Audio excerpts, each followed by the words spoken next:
My name is Izzy Clark, and I'll be filming Miss Mead and Will Rivers to find out more about the SAT and ACT tests. How do I prepare myself for the tests? Well, the best thing you can do is take the most challenging classes you can and do well in those classes. Really study the material. Okay, what are they about? Both tests cover reading and language, English, and math. The math tests are slightly different, so are the language arts tests. They're set up a little differently, but basically vocabulary, reading comprehension, basic grammar and punctuation, knowledge of how to construct a paragraph or an essay.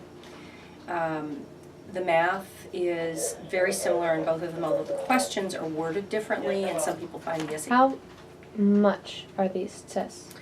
The ACT basic fee is $38. The SAT basic fee is $52.50. The main difference is because the SAT has a mandatory essay portion. Well, if I couldn't afford these tests, is there like financial help available? There is, if you qualify for free or reduced lunch, or there's some other criteria that we can use to determine whether you're eligible to take them for no cost. You can get 2 fee waivers for the ACT and 2 fee waivers for the SAT. This is for the basic test, not for any extra subject tests that you might take on the SAT. How will these tests benefit me as a student? Well, first of all, most every 4-year college or university is going to require that you take at least one ACT or SAT before they'll even consider you for admission. So if you want to apply directly to a 4-year college or university as a senior, you'll need to have an ACT or SAT in order to have them consider you. Thank you.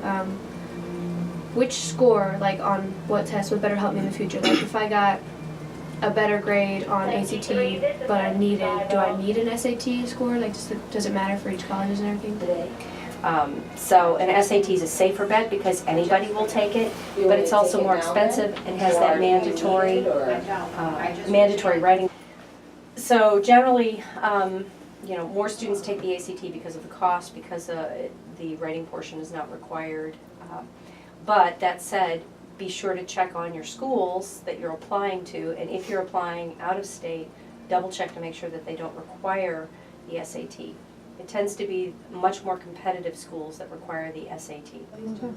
Is there anything else you'd like to add or that we missed? One thing on the differences between the 2 tests, one other thing that is important to some people, the SAT does not have a science section. The ACT does. Have you taken the SAT or ACTs? No. Do you plan on taking them? Yeah. One or both? Both, probably. How are you going to prepare yourself for the assignments? So, I'm basically just going to, ask my teachers for like the review packets, because I'm pretty sure they should have review packets.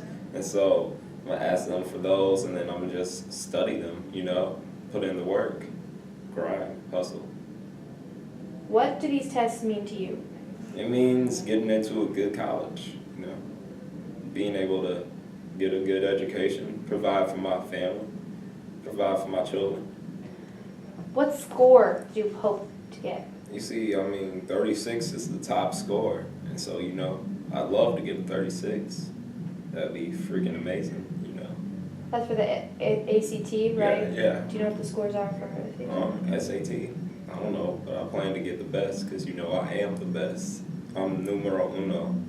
I'm the hot stuff. I'm hot sauce. I'm Tabasco. Yeah. I'm El Peso.